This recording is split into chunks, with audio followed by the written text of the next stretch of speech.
So I've been spending a lot of money on three-wheelers. Acquiring quite a few of them. A lot of them are only barely working. You can see my gas tank hanging from the handlebars there. I got a lot. I should probably slow down on buying them, but that being said, here's the newest one I have. It was a 200. It's got a 250 motorcycle engine in it. And I bought it with no spark.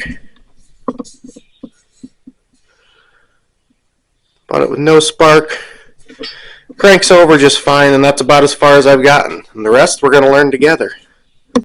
Alright, so as I said in the last little clip there, it has a motorcycle engine. I believe it to be a 250 out of a CB. It does not have the kickstart provision, so I believe that puts it in like the 90s or early 2000s. It is a 250. It's two-cylinder, upright. The guy says that it ran. It was a buddy of his had it. It ran. Then one day it didn't have spark. So he got it. Now I have it. Looking around overall, like the plastics are actually still pretty solid. The front one's got a couple small breaks in it. A little break here, but nothing that's really affecting how much it moves. It's got actually pretty nice tires on it, so that's cool. Seat needs to be recovered. Probably wouldn't hurt to add a little bit of foam in there too. I don't have a wiring diagram for it. I actually don't know exactly what year the motor is either. So just kind of a matter of giving it a basic look over. And I wandered around it a minute ago here, and I did find one wire coming out of the stator cover that's not hooked to anything, which is a prime suspect for a no spark condition. So I'm going to go ahead and pull all these rear plastics off of here, just so I can get a better look at everything, just more access to it. If it was the actual three-wheeler, I'd know where most of the components were located, but since it's been engine swapped over to this, they probably just, they tucked anything wherever it would have made sense or fit. So it's going to be a lot easier on me if I just get all this stuff right out of the way.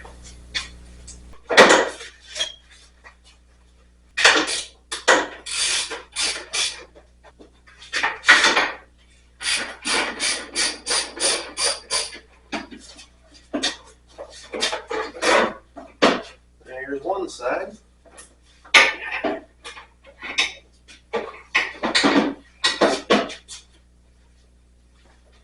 Okay, so I have a little more access to it without the fenders, just kind of giving it the basic look over, seeing what all I might expect to have to work with.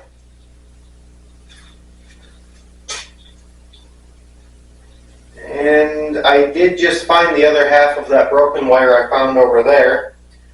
I guess the first thing I'm going to do is just hook that back together and see if that's all it needed. It looks to be a ground, so it'd be nice if it was that simple. I doubt it, because it never is, but man can dream.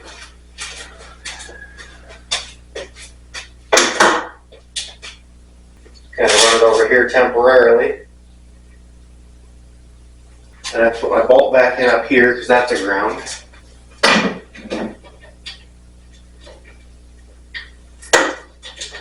And I'll hit my battery hook back up and we'll test for spark. Alright, here's hoping it was that easy. It was not. Still don't have spark. I guess I'll keep looking. Okay, I know it's not sending output to the coil. I think I'm going to start clipping some zip ties and just removing things a little bit from the frame just to get better access to it all. Might find a broken wire or unhooked wire or something. Okay, so I just removed the entire toolbox from back here as well. A lot of the stuff you probably wouldn't have to necessarily remove. I just kind of found in my experience that taking 5 or 10 minutes to remove panels or boxes there gives me much better access to the wiring. And in the long run, I think it saves me time. Looks like whoever put this together routed a lot of wires real tight around stuff. So I'm probably going to try to redo that a little bit too while I'm up in here. A lot of the stuff I'm removing right now is for access to the wires, but I also see that my carburetor is leaking, so that's going to have to come off. So I'm going to remove the air box now, and that's going to help me get that out too. Just found another broken wire. It might only have to do with the charging. I don't know exactly how this system works though. So I'm going to fix that one.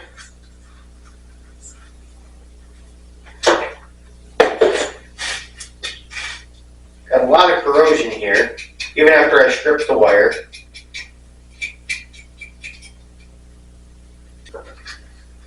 So the actual connector in here was not savable in the one side. So I'm going to have to remove this. Well, I could go buy a new connector piece for it. They don't have these ones anywhere local though. So my other option is just to remove it from the plug and just go around this plug. And that's what I'm going with. Okay, so I'm hooking a piece of wire onto here. And the best connectors I've found, they sell basically a heat shrink, and it's got a little piece of solder in there. There's a million different little companies that make them. Some of them are little, cheap Chinese things. Some of them are on brand, which is probably just more expensive, cheap Chinese things. But whatever brand, they are amazing. Definitely the most reliable thing I can find is slide them in there and heat shrink it.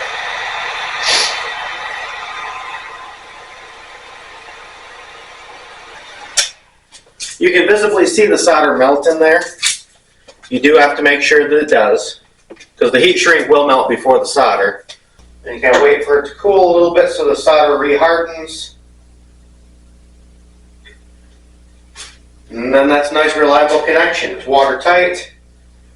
It is ideal. And now I guess we'll just we'll plug that in, re-hook up everything, and try it again. Okay, still wasn't it, but broken wires are broken wires. We still gotta fix them. Okay, so now I'm here at the CDI box. I think a lot of motorcycle engines refer to it as the exciter box, but regardless of what they call it, it's going to function basically the same. And I think I've mentioned in other videos that there's a almost universal thing where on that box there will be a black wire with a white stripe, and it's the kill signal. If that touches ground anywhere, it does not spark. So I've unplugged that from the CDI box here, and I'm going to get my multimeter and run it on a continuity test from there to ground. And if I get any continuity, then I know that something is telling it to cut the spark. Essentially the way this works, if I touch it, my multimeter beeps if there's continuity. So we're going to go from this wire, I can just pull it right out, and then ground. I have continuity. Wait, my key was off. Let me retest. Okay, I had continuity because the key was off. If I turn the key on, then I don't. So actually that is working properly.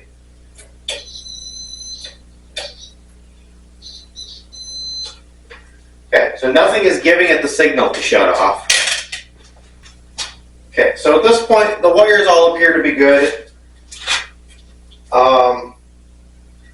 There is still a couple things that are a little bit hard for me to get to. I think that the best course of action for me is to go inside, or to figure out exactly what engine this is. Because like I said, I'm pretty sure it's a CB250. Because it doesn't have the kickstart, I'm pretty sure it's from the generation starting in the early 90s. But I need to find a wiring diagram and see if there's anything silly like a kickstand switch or something like that that would be able to shut it off. Or if nothing else, I can get the resistance values for the stator and pulse coil that are in there. So I guess I'm going to look around this and find some numbers, and look up those numbers and come back when I know something else. Okay, so I went in and I tried to look up some information on it. And I guess I learned a few things, and a lot of stuff I'm having a real hard time finding. One thing is, I don't believe that this is a CB250. I believe it is a CM250. Just looking around, its design, the features of it, the wiring that I have for it, seems to match up with either 1981 or 1982 CM250. It's a very similar engine. The big one is that I have a plug on the CDI. I have a 4-prong and a 3-prong, or 3-hole, I guess. It's 4-terminal, 3-terminal connection, which does take it to the CM250s as far as I could tell for the most part. But the 83 was belt drive, so it's 81 or 82 CM250. So I found a couple things.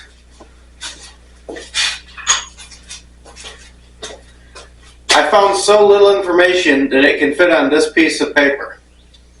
Essentially, yeah, the green's ground, white goes to stator, black goes to stator. The black and white is the kill wire. And there's a black and yellow wire that goes to the coil. That's fairly universal too. I had already tested that earlier. Then a green with white wire is for the pulse coil, and a blue with yellow also goes to the pulse. And then there's also 3 yellows that just supply like the power for all your accessories. So I got a little ahead of myself and I tested a couple of these things off camera. Then I remembered that I had a camera.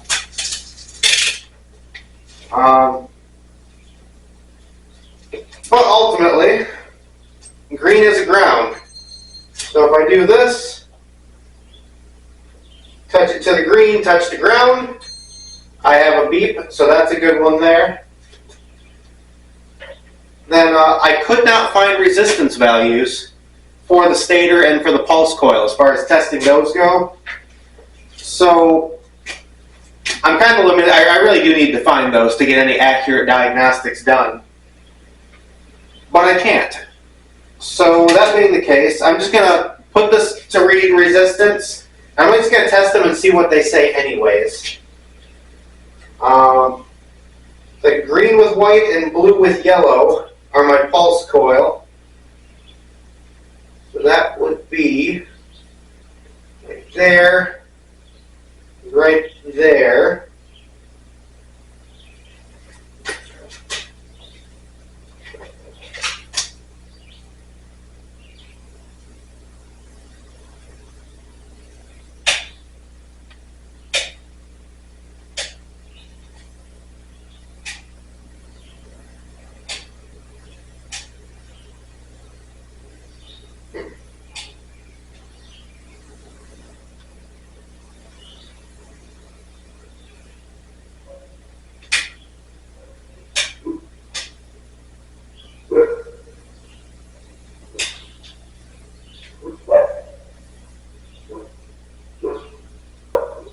Okay, I'm getting no reading for resistance at all on my pulse coil, so that's very suspect at this point. I guess I'll hook up the stator wires, essentially the power generating up here. Just a white and a... I think I said black earlier, but it's blue. So if I hook up to those, which I'm having trouble with,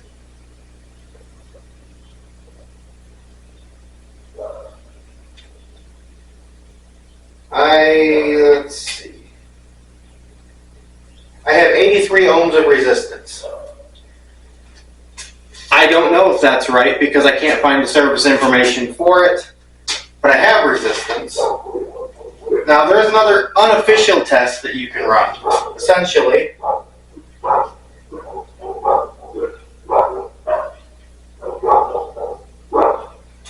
yeah, I have my 83 ohms.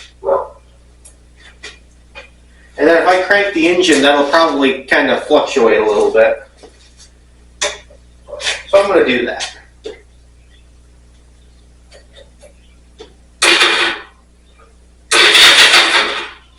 Yeah, they jump all over the place. So I believe that the stator is good.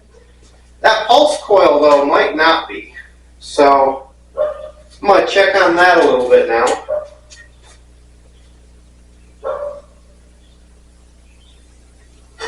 Guess I should go make sure it's actually plugged in. I'm going to test it over here too.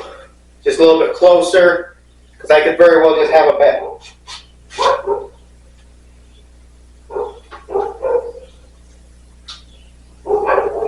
Yes, I believe I have a bad wire between there.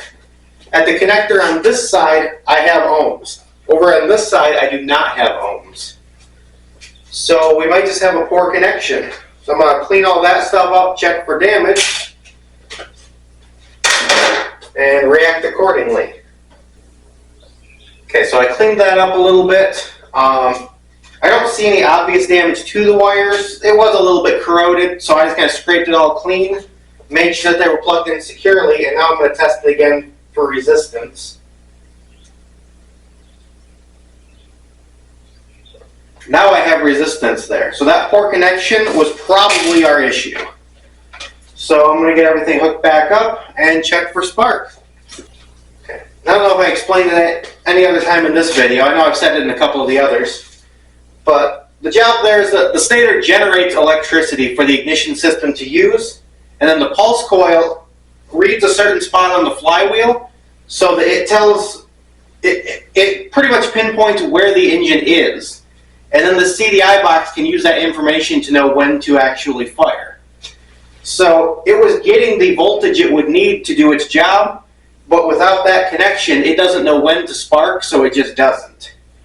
So I'm actually going to say there's a good chance that we're going to have spark now.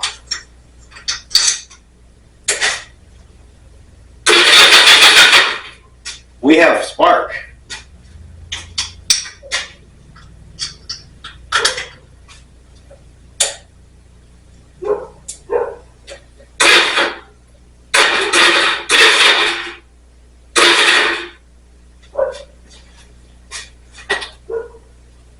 Okay, well, there is gas in the tank. I guess I'll see if it fires up.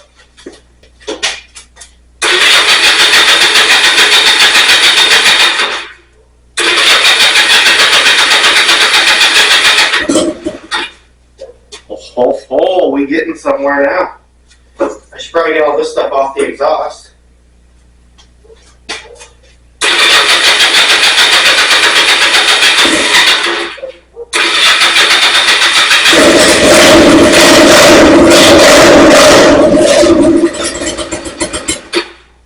I think we need a little bit of idle.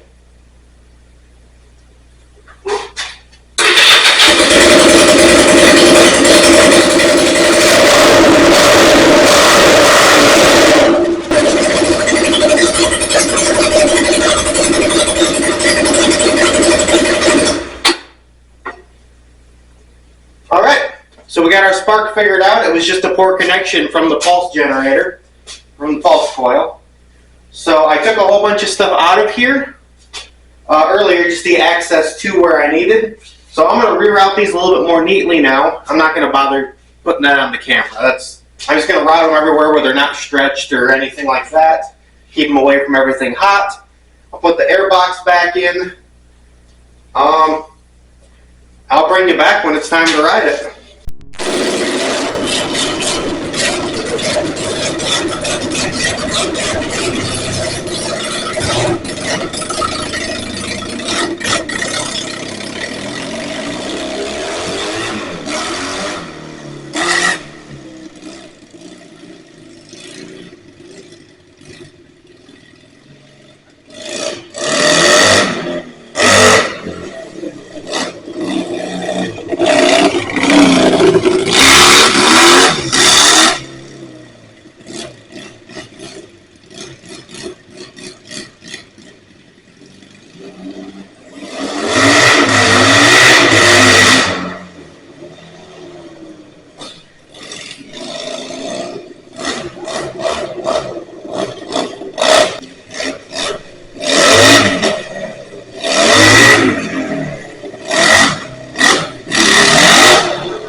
Same thing, got a little carb tuning to do.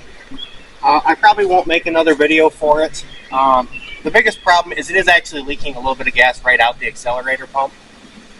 And that's really where I have problems. When I stamp the throttle real quick, it tends to kind of hesitate and or stall. not real happy about that, but it's a quick little diaphragm. I'm sure it's like a $15, $20 part. All in all though, yeah, that was a pretty quick one. Just had a loose wire with a bad connection keeping it from running. It was cutting off the spark on us. So yeah, it's not overly powerful. It's a motorcycle engine, but it is only a 250. So I can definitely tell it's a lot more powerful than what would have come on these, because I have some. I could compare them. All in all though, I think it's a winner. So thanks for watching the Grant Garage. As usual, if you like it, subscribe, leave comments on what you did or didn't like, so I can kind of tune my videos a little bit better. I mean, well, whether you like or dislike three-wheelers, those are still going to be there, because I like three-wheelers. But if you didn't like three-wheelers, you wouldn't still be here at this point in the video. So, thanks for watching, we'll see you next time.